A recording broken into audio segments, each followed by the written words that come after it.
Good evening, everybody.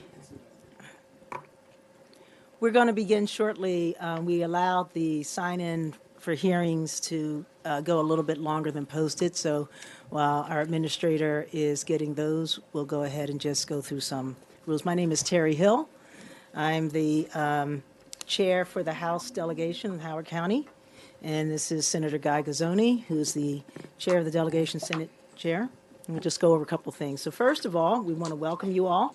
Thanks for being here and for being taking the time out tonight to come and let us know how you feel about the bills that are being presented tonight. For those of you who are new, let me explain a little bit about what this process is. We will go through the bills pretty much in order, and everyone who has signed in will get 3 minutes to give their testimony. We would appreciate if you have written testimony that you bring it up to the administrator at the beginning so that we can have that. If you don't have written testimony, that's okay too. All right. This is basically a public hearing process. This is not a hearing where we're going to be badgering witnesses or asking a lot of questions. This is really an opportunity for the public to give us their thoughts about the bills as introduced. I'm going to go through a few other things in a second, but I'm going to ask the legislators here to introduce themselves. Delegate. I'm Warren Miller. I represent Legislative District 9A, which is northern and western Howard County and South Carroll County. I serve on the House Economic Matters Committee. I am soon to be former Senator Gail Bates. I also serve western and actually eastern Howard County, southern Carroll. I have served on the Education, Health, and Environmental Affairs Committee. Ed K. Smyer, State Senate, District 12, West Columbia, Elk Ridge, and part of my district's in Baltimore County. Good evening, Clarence Lamb, State Delegate in District 12 in the same district. Trent Kittleman in District 9A, that's Western Howard and Southern Carroll, and I will be serving on appropriations this year. Senator Guy Gazzoni from District 13, and I serve on Budget and Tax. Eric Ebersole, serving District 12, along with Ed K. Smyer and Terry Hill and Clarence Lamb. Delegate Bob Flanagan, I'm completing my term representing Ellicott City, District 9B. I served on the House Transportation and Environment Committee. Good evening. I'm Delegate Vanessa Atterbury. I represent District 13, along with Senator Gazzoni and the gentleman to my right, who will introduce himself. And I'm the newly appointed Vice Chair of the Judiciary Committee. Yes, good evening. Frank Turner. I also represent District 13, and I am retiring in about 35 more days. I'm Vice Chair of Ways and Means. Okay, the only member of our delegation who is unable to attend tonight is Delegate Shane Pendergrass, who also represents District 13, and she is chair of the Health and Government Operations Committee, which is the committee on which I serve. I would like to introduce to you all the 4 people who will be joining in January, for the 4 people who will be retiring from our delegation. If you all could stand. We have for District 9B, Courtney Watson, who will be the delegate for 9B. We have for District 9 Senate, Katie Hester. We have for District 12, Jessica Feldmark, who will be serving as delegate. Delegate Lamb will be District 12 Senator. And for District 13, Delegate Jen Terrasa to be. All right.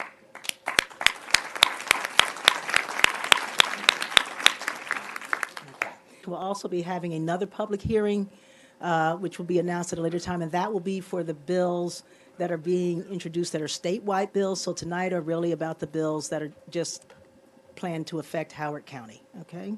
Point out that there are 2 bills on here that you'll see that say legislation still in bill drafting. And there's a lot of reasons why that may occur. This is particularly during election years, that happens occasionally. But they will be talked about sort of conceptually. I know in the case of Delegate Miller, about developer contribution limits, he's going to give a little background on that. And then at the very end of the agenda, there's one that is just listed as by the chair of the delegation. And I just want to talk about this briefly for a minute, because I know that there are folks that have been looking at and talking about for well over a year impact fees and APFO. And for those individuals who are interested in that, I want to sort of give a little upfront information about where I think we already are. I haven't talked to everyone in the delegation yet, but we've talked with many of them. The answer is that we are going to tackle that issue in whole as we move forward. You certainly have the opportunity to testify on the impact fee bill today. But we really think that there's a lot of components to those, to the decisions around that. So much so that we're planning on scheduling, and we look tentatively right now as January 12th for almost a full day session with the delegation, where we're going to bring in folks from various departments, from various perspectives, to talk about these issues from the school system. So know that that is all coming, that we're going to have a very open process to talk about things, because I think as a delegation, we think it's really critically important. Obviously, education is very important to everyone. It's clear to me that we are going to raise this fee. That's one. But there are many parts to making the decision about the future of funding and the future of how our school system is able to provide the classroom space and all the resources needed to make sure that we have a great education for all our kids. So that all being said, we're just going to jump right into the front of the schedule, and we'll just plow through. So thank you all. My sidekick. Hi, my name's Cindy Valancourt. I am the current chairman of the Board of Education for another 6 days. And so I know how some of you feel. We've already sent you our statement for tonight. But just to be here, we just wanted to come and tell you in person how grateful the current and exiting board is for all of your support over the years and your enthusiastic support for the Harriet Tubman building. The current board is not going to take positions on your current set of bills, because the new board is going to be doing that. Just to reiterate, Kirsten Coombs, board member, just to thank you again for trying to respect our desire for local control. Overall, that's very important to us, and we look forward to meeting with you and talking more about some of the specific bills as they come out, and the legislative committee will be meeting and taking official positions as they occur. But thank you. I would prefer to be able to vote against all the members of the Board of Education who do not address school overcrowding in Elk Ridge, rather than just 3. That's all. Thank you.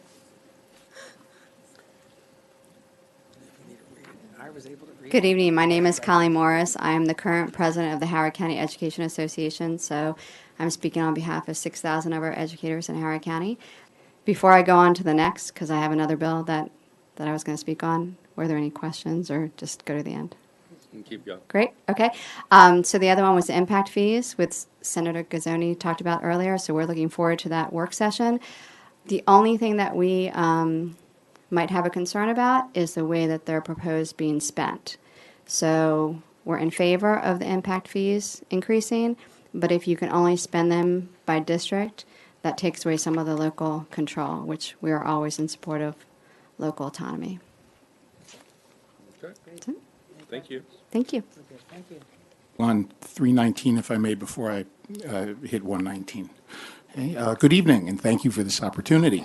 Regarding Bill 319, I strongly support the basic concept, though I don't think that the designation of specific county schools should be stipulated. The student populations, condition of buildings, etc., will not necessarily always be the most challenged in the areas where the residential development will occur, and hopefully other compensation had been planned in advance. The Board of Education should be allowed to designate funds as they would feel is best given to the needs of the entire county. The last one, the impact fees, I would say I definitely support this. However, this is a really long overdue bill to be introduced. This should happen maybe 10 years ago, and it weren't. But I'm happy it happened now, and it's a great start, and there are a lot of great points there. And one point I heard from some other residents is want to make sure the fee connecting certain regions can be used not only in that region or in that development, it can be used in the whole county. In that way, and we can at least encourage developers not to develop in one certain area. The money can be used countywide because we really need a school, and we want to make sure our high school 13 can be built on time, and we're going to build a high school in Elkridge, and we see there are a lot of development there, and we just don't have school there. Want to make sure we get a high school there. Thank you. Thank you.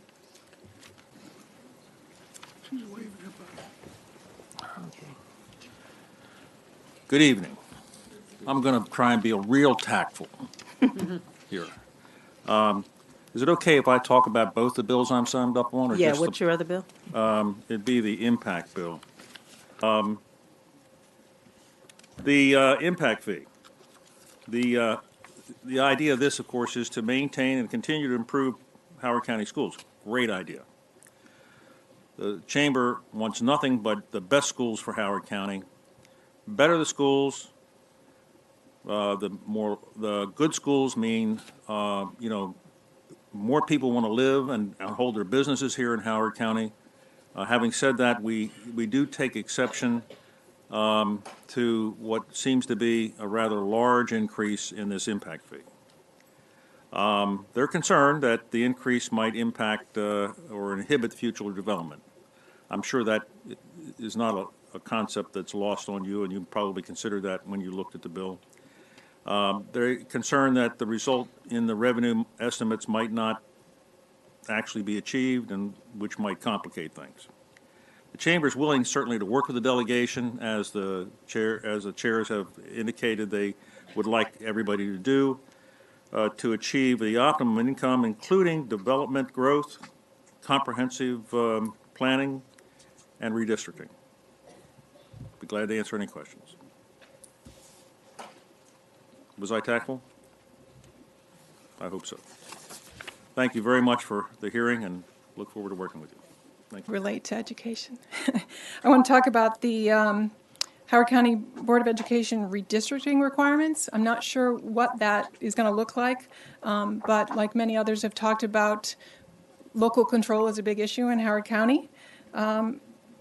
Maybe we should focus on having local control by looking at our Board of Education being able to fire their superintendent, looking at the legislation for how we elect our boards and not how the boards do their jobs.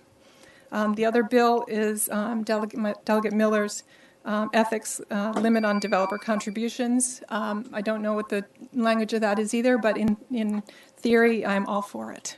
I have spreadsheets of how much developer money has gone to different elected officials and what votes have been, it's similar timing to that. If anybody would like to see that, it's eye-opening. If you could get us copies of that so that we can all see that. Okay, sure. Appreciate it. Thank you. Good evening, delegates. Joel Hurwitz, 5681 Harper's Farm, Columbia. The need for state legislation for a plastic bag fee and school impact fee share a similar legal foundation and authority to pose what are nominally local taxes. Generally, Maryland has three types of counties: Commissioner Code and Charter. While Howard is supposedly a home rule charter county, disappointingly in many respects, especially regard to authority for development fees, has for several decades been treated as a second-class charter county. At the beginning of the 20th century, the General Assembly was spending much of its time dealing with the minutiae of county governments, which considered state agencies.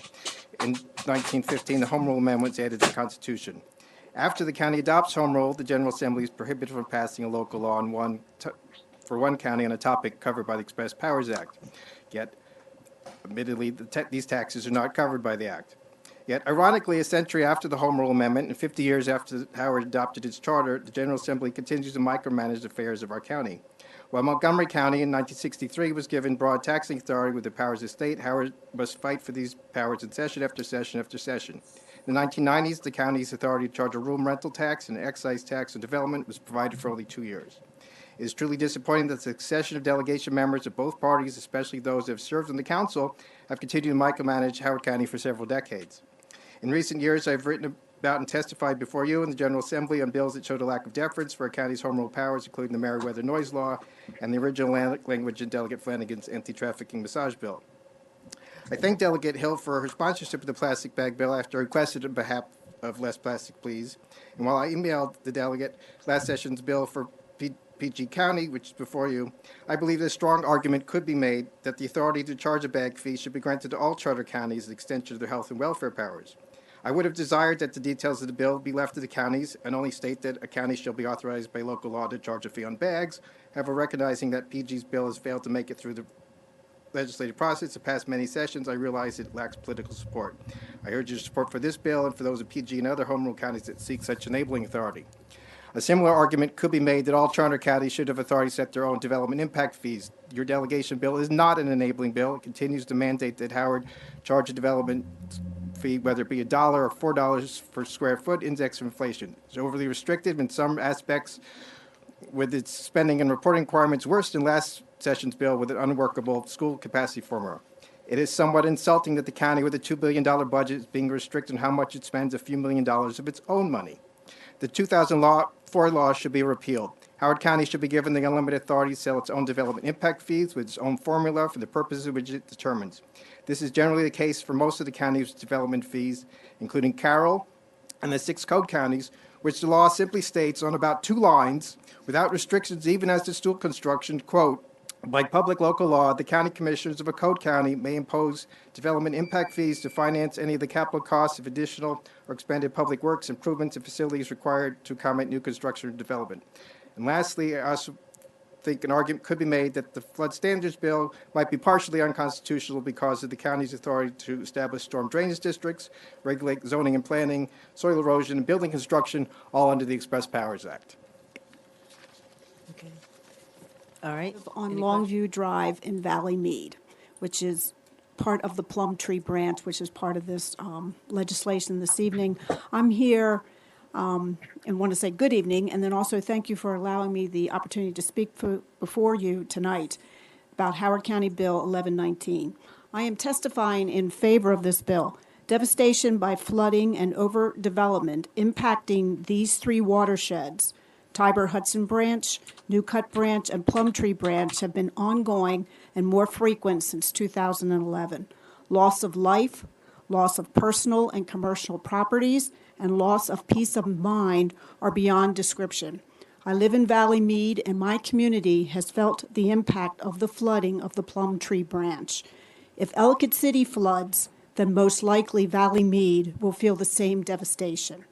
We need a smarter, stronger, more effective approach to stormwater management prior to any approval of new developments or any redevelopment project, particularly in these 3 watersheds. I believe this bill, in adopting such regulations, is long overdue. We are literally watching tax dollars wash down the drain, or in this case, down the river, by building in floodplains and land surrounding these floodplains without regulations in place to determine if such growth is sustainable. Thank you very much, and I want to thank Delegate Flanagan for sponsoring this bill and for your years of service. Thank you. I'm actually here on behalf of the Sierra Club for Howard County. In regards to the draft bill Hoco 1119, referencing Howard County flood control standards, Tiber-Hudson Branch, New Cut Branch, and Plum Tree Branch, Sierra Club Howard County supports these more stringent measures to ensure runoff from topographical elevated areas surrounding the watershed and or flood-prone areas adjacent to the watershed can be controlled so that future rain events do not continue to exacerbate the critical flooding exposure of Ellicott City. By now, we generally understand that increased development of impervious structures and pavements have caused the fierce downflow of raging waters to converge on Howard County's little historic town once storms reach a certain threshold that cause unstoppable and irreparable damage, claiming anything in its path, including lives. Pictures from previous floods, like Agnes of 72, show our town in deep yet still water, a result of a risen river, not the ferocious downflow that we have seen in the past 2 years. Again, it is suburban sprawl and decreasing green space of natural rain filtration that has caused this issue. Picture 5 full buckets of water, each on successive shelves. That's what we currently have. With little regard to self-retention, each bucket pouring its contents into the next and the next until the last 2 buckets are overfilled several times over. This is the essence of our issues in Ellicott City. Rainwater not only hitting the valley of the main street, but the runoff from all the levels above hitting it in equal measure. A crucial part of the answer to relieve the funnel is to prevent the contents above from multiplying the water volume below. In other words, we need to keep the buckets from tipping over in the first place. This draft bill puts that idea into practice by starting a blueprint for regulatory guiding municipalities to ensure rainwater is contained where it falls as much as possible. Mitigation, retention ponds, and piping are all great tools that should be used, but so should self-retention, since the water becomes part of the problem the moment it is displaced from its initial landing spot. After the 2018 flood, a BBC headline referred to Ellicott City as the city where roads turn to rivers. This is an ominous sign of notoriety that we'd rather not have. But how do we avoid it? Do we implement a part or a percentage of our ideas, unsure if Main Street will hold, only to have future floods yet to come dash our hopes for the best? Or do we use all of our tools and ideas we have at our disposal to become a town that overcame this dark part in our history? The future landscape of that piece of land depends entirely upon the decision that you make here today. Thank you. Thank you. Question. Markovitz, I'm speaking as president of the People's Voice Corporate Court, Ellicott City. I hope this bill can get carried forward. Given the difficulties of flooding in our local area, it is commendable to increase stormwater management regulations and laws wherever possible. The law referenced in this bill has some existing language that may need shoring up. On page 3, it states that developers must demonstrate that, among other things, item B particularly, standard best management practices have been used only where absolutely necessary. If this means a higher bar is sought, then maybe a more specific reference could be made. Wording defining historic flood of record should maybe include language of inches of rain per hour, such as in the 2016 and 18 storms, as the new standard versus having the labels of 100-year. Putting in something more specific and measurable could be helpful. Also, in the recent past, the Department of Planning and Zoning has added some verifications of studies to its work in the areas of environmental impacts. It would be so nice to have that required in the areas of traffic and stormwater mitigation studies, where experts hired by developers testify that there is no problem, no increase in issues from an undeveloped parcel. Having runoff mitigated equal to or greater than without the development occurring is something that is always noted in development hearings, but should be verified by the county, including maintenance of systems in the future. The bill is commendable to task the county to provide new guidelines to follow with stronger mitigation regulations in these flood-prone areas. Some specific sets of measurements and ongoing responsibilities are needed as well. I also want to talk about 319, the impact fees. Thank you so much for addressing the long-needed increase in developer fees for Howard County. I was on the most recent Apfo task force, and I was particularly interested in getting these fees analyzed, as I had believed for some time that compared to other growing jurisdictions, our fees were significantly lower. This leads to an unfair burden on taxpayers and our budget to provide school capacity. I've already spoken to several of you about this subject, and I really appreciate that so much. And I look forward to continuing that as you move forward to address this issue. The County Council should be granted this enabling legislation to address this need now and on an ongoing basis. Please pay careful attention to the language regarding the locking of funds to an area. Since the low fees have been an issue for so long, we are playing catch-up. Many locations have had serious density increases over time and/or with much in the pipeline as well. The council and school system should be allowed to decide where to place needed funds so as to address market changes in turnover, enrollment, and focused capacity needs. Locking the funds to be used solely for physical school capacity increases, but in the areas determined to be the most crowded, should be made available. I have heard people express concern that raising fees to developers would just be passed on to the home buyer. My background in economics, I'm almost done, makes me shake my head at this notion. New development does not have a monopoly on housing supply. Therefore, increases in costs are not simply passed immediately on to buyers. One would think that housing prices set by developers are in line with what the market will bear already and are not set lower than that with wiggle room to jack them up for cost increases. So again, thank you for addressing this needed ability to be given to our Howard County Council. I am here appearing on behalf of Bicycling Advocates of Howard County. I am going to comment on both 1119 and 319 because in my mind they are related.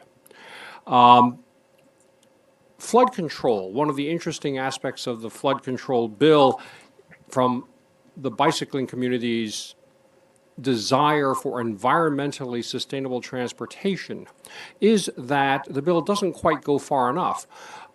We think that there should be some explicit mention in the bill to require a developer to consider the downstream effects of the runoff when it escapes their property. The water will escape the property. It goes downhill, and it will hit a street. And we suggest that a developer, before getting approval of a development, should be required to put some mitigation in effect downstream. Interestingly, Senator Gazzoni helped push a bill on complete streets through the Maryland legislature, and the governor signed it last year. We think that the complete streets measures should be enforced in every development, and that will help create an environmentally sustainable development. That brings me to the impact fee. As far as I can tell, Apfo, in all of its many manifestations, never addresses how kids, parents, and teachers get to schools. Putting a development in increases the need for a physical building, but it also puts a significant burden on the roads and the other transportation infrastructure. I think that should be part of the Apfo bill when you bring it up for consideration. Thank you. Hi, I also have some things to say about 319. And I'll try to compress what I need to say as much as possible. So thank you for listening to mine and everyone's testimony. My name's Kate Held. I'm president of the St. John's Community Association, which represents the community of Dunlogan in Ellicott City. So Dunlogan is roughly on the north and south sides of Frederick Road, primarily on the south side, about 2 miles west of Old Ellicott City. So in May, when we had our second of the really bad floods, of course the greatest amount of damage was in Old Ellicott City. But outside of that community, mine was one of the two hit hardest, Valley Mead being the other. After that flood, I put out a query online asking people to send me photos and videos that they'd taken during the flood. I got about 150 of those. And also photos that people had taken from other heavy rains, but that were not as catastrophic as that particular flood. And then people started talking to me about the observations that they had made through the decades. Our community began in the 1950s as a residential community, we do still have some residents who were original homeowners and a lot of people who've been there multiple decades. So after talking to a few people, I put out another query asking people who had been there a long time to please write up little statements telling us about their experiences. And because, let's see,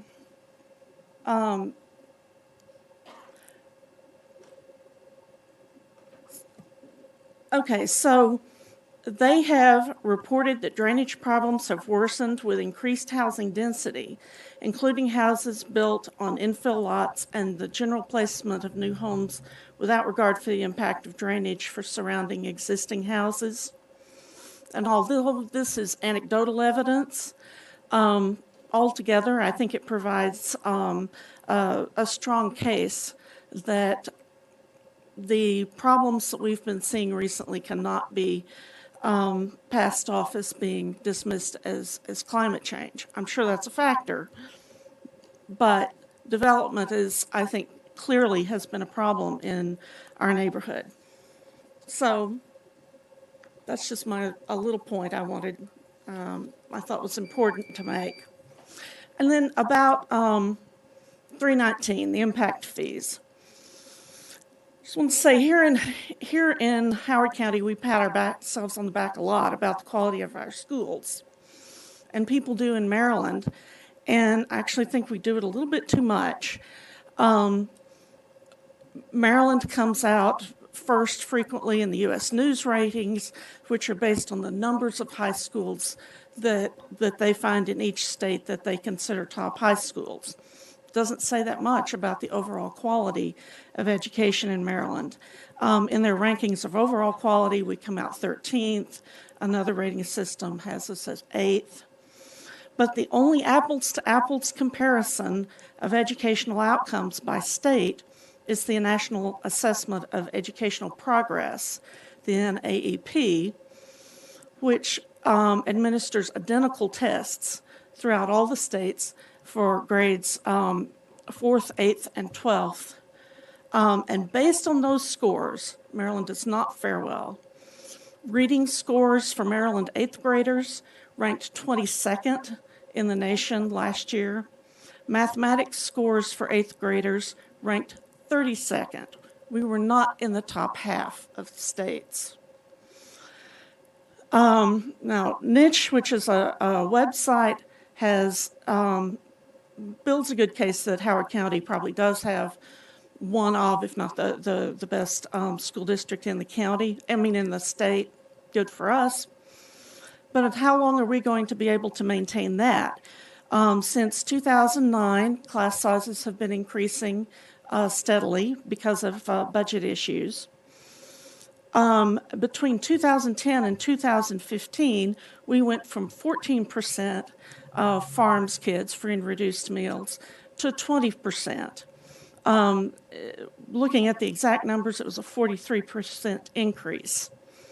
So we have, I'm almost done. Absolutely. So we've got the intersection of increasing number of kids and increasing number of low-income kids without increasing the budget that we have to spend on education significantly. And I think the only way to make up that difference is through developer impact fees, which are in the best interest of people in our county, the new students coming in, and the developers who rely on the reputation of our schools to determine the property values.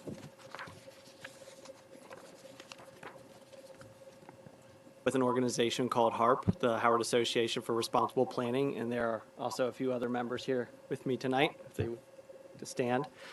I guess, how are you all doing? Because you've been here a long time. And I can think of a million other ways I'd rather spend my birthday than sitting here in this room. No offense to anybody else, but so thank you very much. Yeah. That's right. I'd like to thank you all for coming here this evening and giving us the chance to talk to you all and share our opinions with you. Personally, I'm an ecologist. I work for an environmental consulting firm, and I've been dealing with stormwater management for the past 20 years of my life. And I do it because I love it. I certainly don't do it for the pay. You don't go to school to be a biologist to get paid. So I really appreciate this bill. I appreciate, giving the county the opportunity to then expand upon this. I would like to add one thing, though. I would like to recommend that you think about some of the potential issues coming down the road. Conditional use is one of the things that we've come across. In our neighborhood, they would like to do infill development. It's zoned R20, but they would like to do conditional use and take it up to 5 units per acre rather than 2. Well, this increased density is going to drastically increase the impervious surface, which is going to increase the runoff. So taking conditional use, and I did write some notes actually. Revisions to density should require zoning board approval, not just conditional use approval. And if increased density is allowed, it should come with the requirement that proposed stormwater management should provide water quantity treatment, not quality treatment, but quantity treatment for the 100-year flood. This affects my neighborhood, but it's going to flow down to Dunlogan too. Your water came from my backyard. And I live in a neighborhood without stormwater management, so I do understand I am part of the problem, not part of the solution. So I would like to recommend that. I would also like to recommend that the hearing examiner has told us she is not allowed to hear arguments related to stormwater management. Part of her purview is listening to arguments about off-site environmental impacts, but flooding and stormwater management are not part of that. So I had the same look on my face when she shot me down. So I went back, and yes, that is true. But I don't think that should be the case. I think we are better than that, and I think we are smarter than that. And I think we need smarter legislation to help address growth. And I would like to petition, I see all these signs, EC strong. I would like to change that to EC smart, because I think we can be a lot smarter with our legislation. So thank you all very much.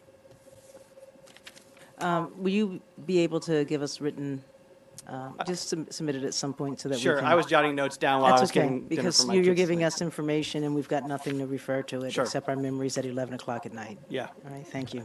It's probably as good as mine. Thank you. Pat Williams, Corby Gould, Suzanne Jones. I am Pat Williams, and I live in Valley Mead, where we did have a lot of flooding issues in the past 1,000-year storms.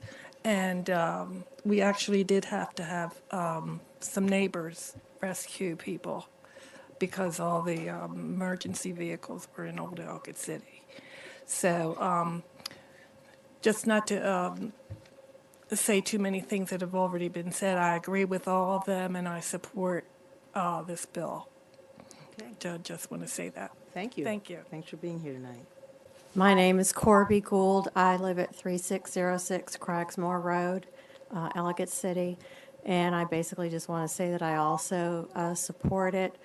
I also feel that the conditional use has been a factor in the density, and I was very surprised to just find out over the past couple of years that it's basically an end run around rezoning, that I didn't realize that they basically can just do it.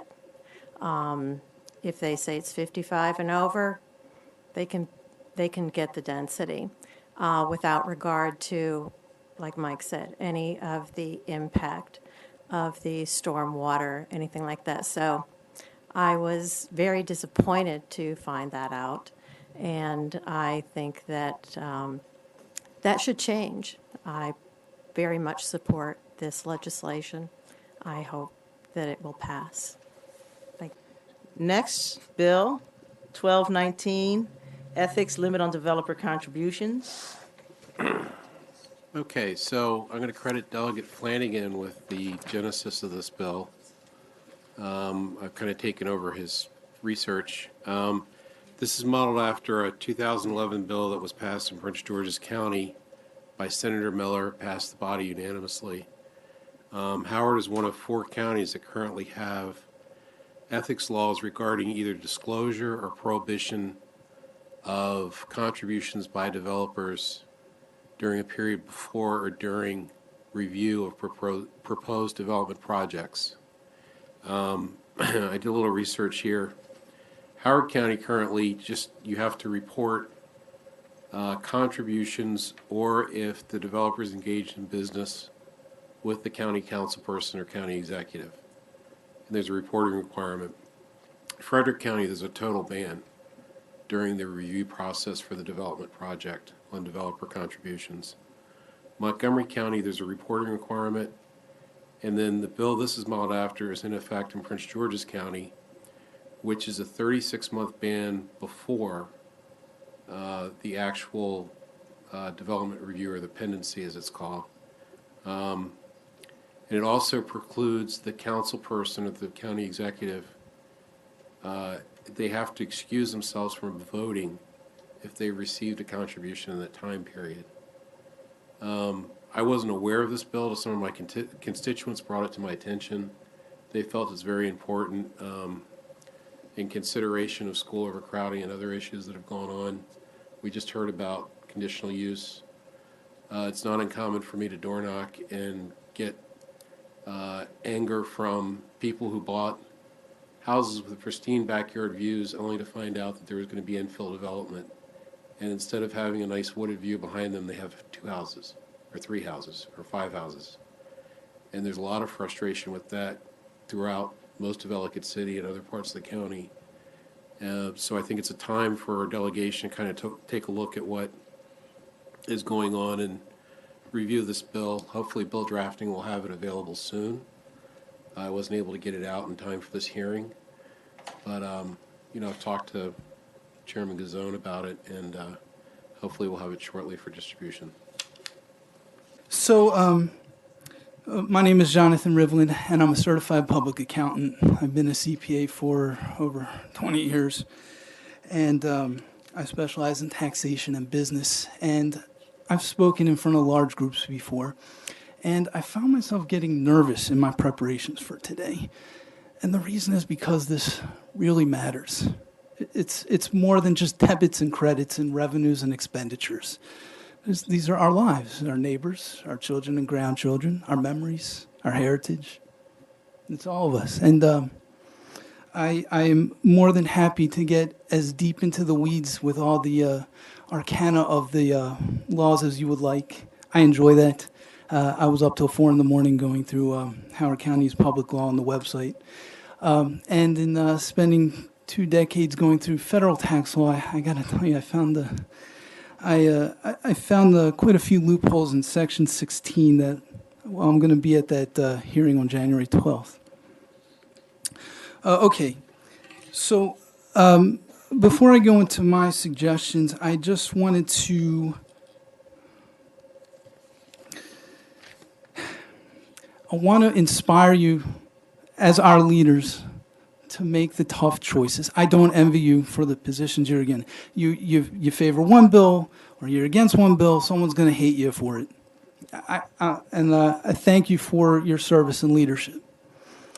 I would like to counter an earlier statement that was made that if developer fees were increased, that development would stop. I would just say, look at how crowded this room is. I know it's not crowded now, but look at the engagement in this community.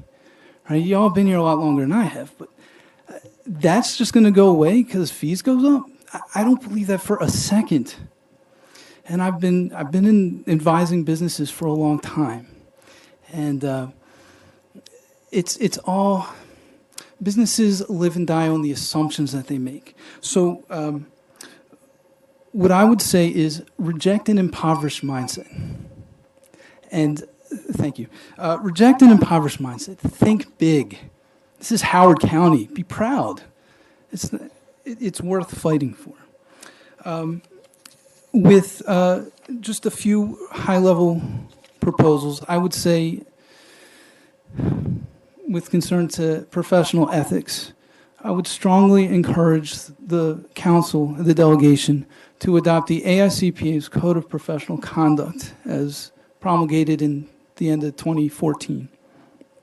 That sets up a consensual framework that is value-based over rules-based, that seeks to dismantle the fraud triangle, the elements of the fraud triangle that come together that impair independence, that allows members on boards and commissions and at the delegation level to know when there's a threat they might not even be aware of. Ethics matter. It's more than just don't steal or don't hurt someone. It's what you do when no one's watching because it's the right thing to do. It's what allows us to hold our head up. That without a code of conduct, I wouldn't be a CPA, I would just be a tax person. So I would say hold the county more accountable to those types of values. With regards to redistricting, I'll be very brief on that. I would like to bring up Plan Howard 2030, pages 108 through 109. The values of the county in that document preference redistricting and temporary structures over adequate school facilities. It's actually in the plan. So I would just say there are some costs that can't be quantified in terms of dollars. These redistricting things that come up every year, they're dividing neighborhoods. They're tearing communities apart. It's not good. I'm just going to talk as an individual about this one at the moment. But any bill that potentially restricts or limits conflict of interest with developers, I would greatly appreciate. As many of you know, I was on a task force when my aunt went on an extended trip to see her family. Her husband died, and the very developer on that very task force took our property, bulldozed our home, took all her belongings, and left her homeless. You are seeing in the cases we were talking tonight about conflict of interest with the Orphans Court and other activities. One of the bills for elderly, I don't even know if that applies in this case. There are many conflict of interest things. Howard County is historic for that, and I would greatly appreciate anything you could do to minimize that culture and support our residents, because I would like our family to live here one more generation or more. Thank you.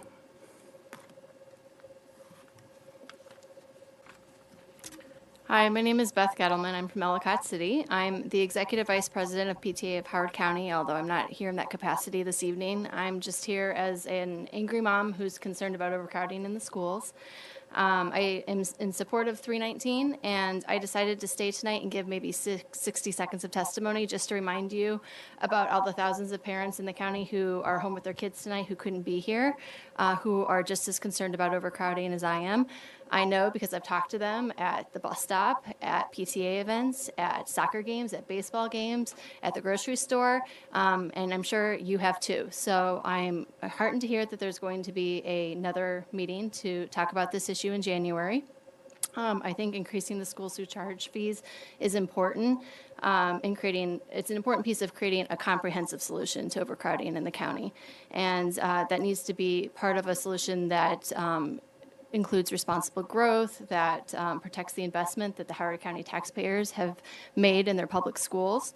And it's a critical time in our community, and I wanted to thank you for representing our community and our interests. It's important to protect the stellar reputation of our county and our schools because they've brought so much prosperity to the people who live here, who work here, and who do business here. So thank you. Howard County has been subsidizing developer profits for many years due to very low school impact fees. Between 2014 and 2017, the average annual number of residential units in Howard County was around 1,700. At this rate, there have been nearly 24,000 units built in Howard County since 2004, when the first impact fee was enacted. This was in the low end, the estimate of the 24,000. The average surcharge fee per unit according to the county is around $5,000. Montgomery County charges $27,000. Assuming Howard County charged $20,000 since 2004, this amounts to nearly $360 million in foregone fees that the county could have received. Meanwhile, a new school costs anywhere from $60,000 to $125,000 per new student in Howard County, depending on whether it's an elementary school or a high school. This scandalous level of subsidization to developer profits is mainly from the $2 that was initially set per square foot in 2004, which was arbitrary. Was not based on any data. I have not found any, and it also is due to the fact that the county does not have local control to set the fees as it sees fit. Earlier this year, the school system held a town hall on school safety right after a mass shooting in Florida. There were so many proposals to address this problem: retrofit schools, pay for SROs, hire additional counselors, which we need. In the meantime, layoffs were being considered because of a $15 million deficit in the budget. We can draw a direct line from these low school impact fees to the budget problems that the county faced, and there was so much consternation about what to do earlier this year because of trying to find money to address these problems. I appreciate Delegate Atterbury's initiative and proposal for this bill. I'm afraid, though, $4 per square foot is not enough. We need market-based fees to start with that are adjusted locally, and furthermore, the fees should take effect immediately because the houses are getting built and the schools are already overcrowded. And also to remove the provision that the money that's collected is spent on attendance area because it's a county-wide school system. If you care about equity, and if you lament trillions of tax breaks given to the wealthy and corporations at the federal level, there's no difference between that and what's happening here. There's no difference. So I urge you to make the fees market-based and give the county local control to change the fees as it sees fit. Thank you. I'm Drew Roth. I still live in Elk Ridge on Lawyers Hill Road. Increasing the impact fees paid by developers to increase revenue for school construction is a great idea. However, the proposed bill also includes this part. The school facility surcharge for each residential construction shall be used only to benefit projects or debt service or bonds for schools, school facilities, or school construction for schools within whose attendance area the residential construction is located. In Elk Ridge, thousands of residential units have been built in recent years, and appropriate impact fees have not been collected for these units. As a result of this recent development, a high school is desperately needed in Elk Ridge. There are currently no high schools in Elk Ridge, which has 1/7 of the population of Howard County. All Elk Ridge High School students attend schools elsewhere in the county, and all high schools attended by Elk Ridge students are severely overcrowded. Tying impact fee revenue to areas where future development will occur creates a barrier to funding for the high school desperately needed in Elk Ridge, where the development has already occurred and the need is greatest.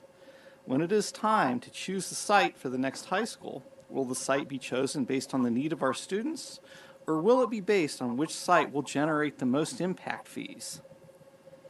Schools should be located where the students live. Tying impact fees to the attendance area of the new school creates a perverse incentive to locate schools where future development is planned instead of where the schools are needed now. It is bad policy in general to limit the use of county revenues to only those purposes which benefit those who pay the taxes. This is the road to increasing inequality within the county.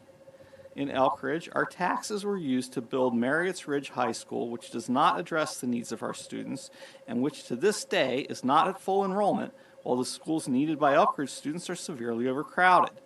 The taxes paid by Elkridge residents will be used to pay for High School 13 way down by the Mission Road Quarry, which also does not meet the needs of Elkridge students.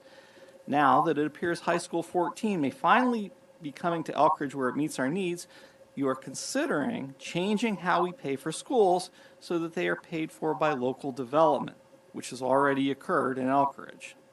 I strongly urge you to drop the restrictions on where impact fee revenue may be spent. Thank you. This bill is a great first step toward righting the impact fees associated with new building in Howard County, which have been depressingly low for years. The amount of infill and density that has gone into areas in the east particularly has reached outrageous levels and stressed our public infrastructure to destructive limits, particularly in our schools. I applaud the increase to $4 plus annual adjustment. However, there are a few things that are concerning about the bill. First, capping increases in Section C2 to 6% is restrictive when factoring in inflation potential. The county will continue to grow regardless of fees because realistically the developers will pass fee costs through, yet they will claim a burden. It is ultimately a cost of doing business they also do in other counties with much higher fees already. I urge you to amend this section to remove the cap at 6% and retain the rest, or have the courage to turn the annual adjustment over to the local county council as the responsible financial stewards we have chosen to represent us here locally. Finally, the paragraph in Section H regarding keeping fees collected for school projects only in the areas of the new construction should be amended or removed. While it is noble in a utopian situation or in a pristine undeveloped county, the reality is we have excessive overdevelopment where we need immediate relief. I urge you to either remove Section H or amend it with a focus on directing funds to the planning zones that are in desperate need. This can be a combination of a percentage of impact fees going to the general fund, perhaps a third, with the other 2/3 going towards the areas with the highest overcapacity levels. This could even be a list developed and maintained by the Board of Ed here in Howard County. The truth is that the county has gone without a robust and enforced APFO for too long and must now take the steps to rectify the situation we have created.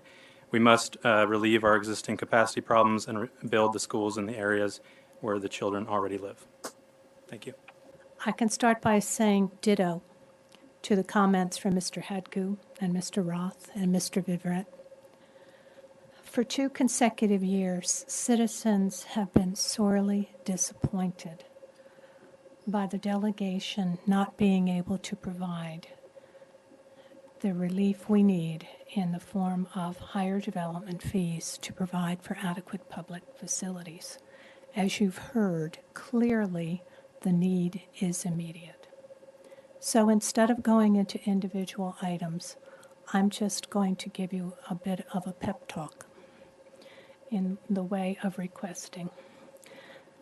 What the citizens are asking you, our representatives in the state legislature, to do is to assure us, sometime after that January 12 meeting, you will agree upon language for a bill that, 1, will meet all legal requirements, 2, will be submitted prior to any required deadlines for consideration, 3, will be fully supported during the session of the legislature, and 4, it's ultimately going to permit the increase in fees on new construction in this county, market-based and county-controlled.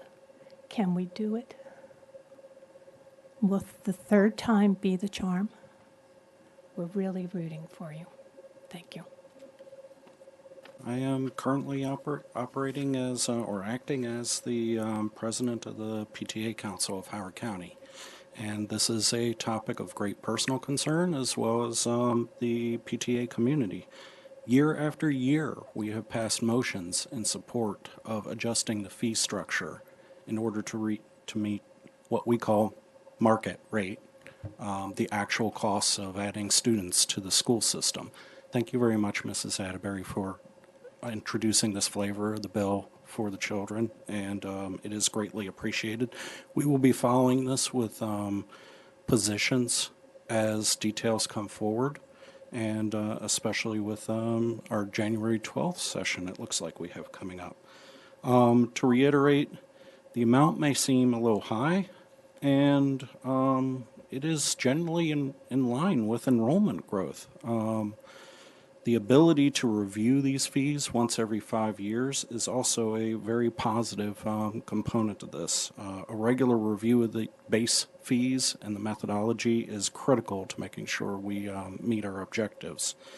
To repeat some of the other comments, the stipulation of spending in a district, in a specific district where the tax occurs is onerous. We have a fluid population. All students are susceptible to redistricting anytime a new addition, construction, or any other event occurs, of which they may not proportionately be able to receive the benefits of it. The Board of Education is best suited to figure out how they're going to meet the needs with current planning.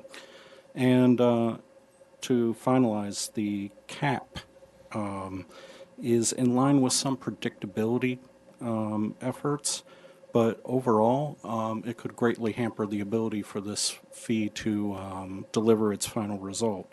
One study I've seen today shows that we would only receive a 2% increase versus a 6% increase because of spikes. If the IAC changes their rates by 22% one year and 0% next year, we get 6%. There's a definite possibility that we could lose, especially over an extended length of time, millions of dollars in funding to provide, quite honestly, the least we can do, adequate seats for our students. I don't want that to be a downer. I want to end on a positive note. I think this is something the community has looked forward to for some time. It will be greatly appreciated, and I hope we have all your support to do the best outcome for this. Thank you. Good timing. And you're all invited to come to our PTAC meetings to help explain this to our population, too. Thank you. Delegate Atterbury. I'm the 2018-2019 Howard County Public School System Board of Education Community Advisory Council Chair. Thank you, delegates, for meeting with us this evening and allowing testimony regarding pending legislation affecting Howard County. The Community Advisory Council strongly supports Howard County Bill 319 with some minor modifications. We would like language inserted in the bill that more strongly identifies the type of residential housing that is subject to the additional $4 surcharge. We would like to see that senior housing, age-restricted housing, etc. be included and identified as subject to the proposed surcharge. We feel that this is appropriate since over 90% of the age-restricted housing is sold to current Howard County residents, and the sale of the owner's existing home frees up additional capacity in the schools. The availability of these homes allows for the overcrowding of schools as younger families occupy the typically larger homes vacated by empty nesters. This will better allow HCPSS to catch up due to the lack of appropriate funding that has occurred during the past decade, while high-density infill development was constructed on the parcels surrounding these older, more established neighborhoods. The Community Advisory Council is concerned that the language in the bill indicating that the school, quote, school facilities surcharge for each residential construction shall be used only to benefit projects or debt service on bonds for school facilities or school construction for schools within whose attendance areas the residential construction is located, end quote, will not benefit those areas in the county that were developed without appropriate school construction over the past decade. We would like to see language added to the bill that allows for the construction of schools where the enrollment need is the greatest, particularly the northeast area of the county or Elk Ridge. There's an immediate need for a school in the Elk Ridge community as demonstrated in the high-density infill development that has occurred in this area and the HCPSS feasibility report, which is attached to my testimony. Again, thank you for visiting with us this evening, and I look forward to answering any questions that you might have. I live in Elk Ridge along the Route 1 corridor. I am in support of raising impact fees for new development with some strengthening. Developers must pay to provide adequate public facilities for their new developments and for the current children who are there who are impacted by the effects of all the development. New developments have been rampant and piecemeal in Elk Ridge. They are targeting every backyard and square inch of land with infill. Development has crammed dense housing along Route 1, but no adequate facilities. Calling a flower border along a perimeter of a large complex is not an amenity. Park benches around a storm drainage pond is not an amenity. I leave Elkridge to partake in family activities and to shop. Many blame the current zoning as why we don't have proper businesses and services to support our community, and I look forward to the rewrite of the zoning code. But how will I, as a community member, stand up against developers? Will I have a say that is meaningful? I need your advocacy. My children attend an elementary school with 938 children. They are slated to attend a high school that is reaching 147% capacity. We need a high school, but there is no land left. Elkridge is 1/7 of Howard County, but none of the 13 high schools will be there. So now we'll need lots of money to buy out that land. And if we want to consider building a school in Elkridge, I fear we would be continually told no. The pupil yield rate for low-rise multifamily units is 0.325. I urge you to conduct a census of the dense housing in Elkridge to determine the accuracy of this yield rate. There is not one child per 3 to 4 units. Due to the quality of the school system, families are squeezing into these apartments and townhomes. Families with 2 to 3 children are living in these spaces. There are busloads picking up there. The fees are not covering these children. If we as families sacrifice and pay, whether financially or for our livable space, to attend the school system, why do developers who feed this problem not have to pay their fair share? Why are they deemed more worthy than the families and children of my community? Please advocate for the children and family of Elkridge and strengthen this proposed bill. Thank you. Now we're going on to, I have a drum roll. No, okay, our final bill for tonight.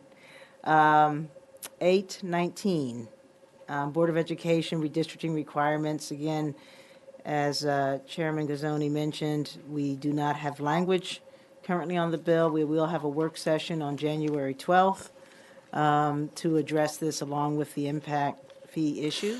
The redistricting is something where we need information. What is the state's involvement with the Board of Ed? What sort of conditions are coming up? We have meetings once a month with our general membership, and right now we do not have enough information to tell you whether we support, oppose, or have any interest in this. But it's critical because it has been an item of intense interest for not just years, but decades.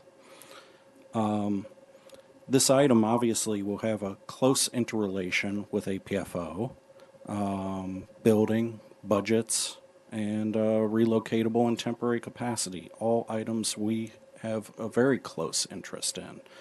I had a comment from a DPZ official the other day going, what is the PTA's interest in land use? Everything, from safety to availability to the ability to provide adequacy.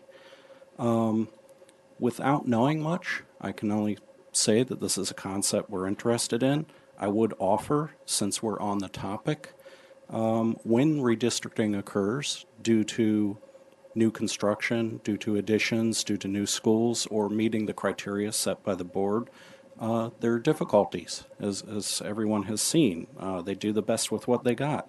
But what they certainly could use is more funding for GIS systems, databases, queries, programmers, artificial intelligence, things that are modern that help them with the redistricting policies and meet all their criteria, because redistricting is not just balancing capacity. There are many other factors that are taken into account, and we need to be able to address these in a timely manner when they do occur. And I think you would have the trust of the community if they felt we were doing this with more robust tools and capabilities. Thank you. It's misleading advertising when new developments go up and you say, hey, you're in the, for example, Centennial High School District, the school district that's already at overcapacity. There have been some proposals by some members of the Board of Ed that the polygons for new developments will be the first to be redistricted out. And in my capacity as a member of the PTA of Centennial Lane Elementary School, I know people who have been in the neighborhood for years. I know people who are in these new developments. And it's pitting us all against each other.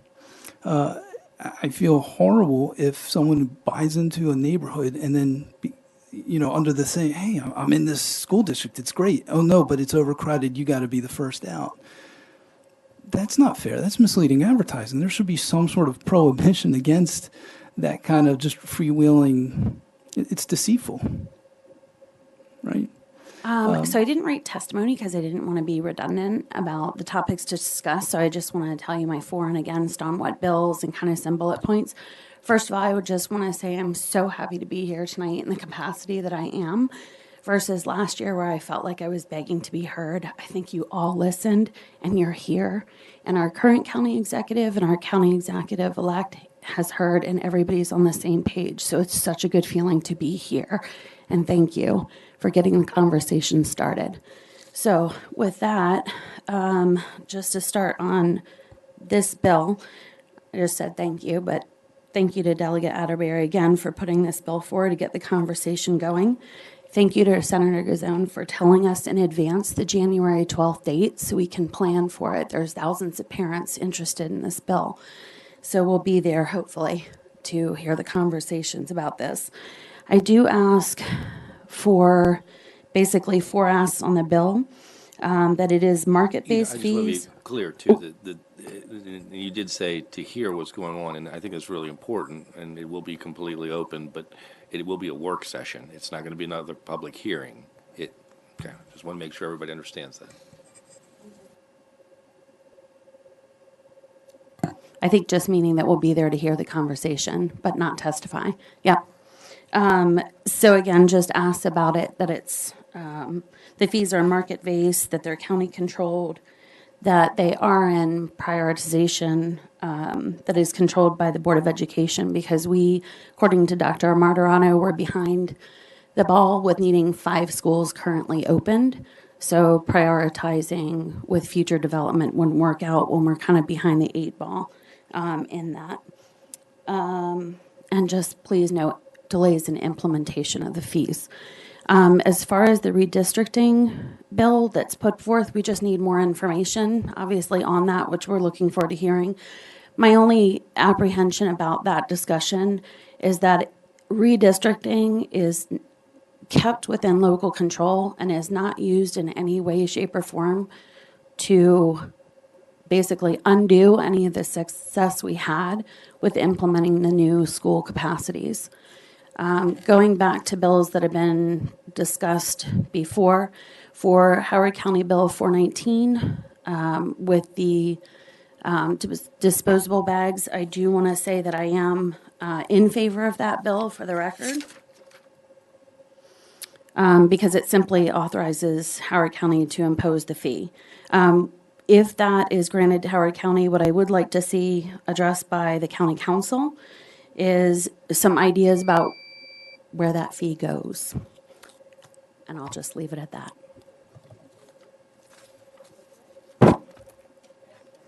Thank you all for being here. Thank you all for staying. And thank you, delegation, and particularly thanks to those who will be leaving the delegation in January, and to those who will be joining us. Thank you very much.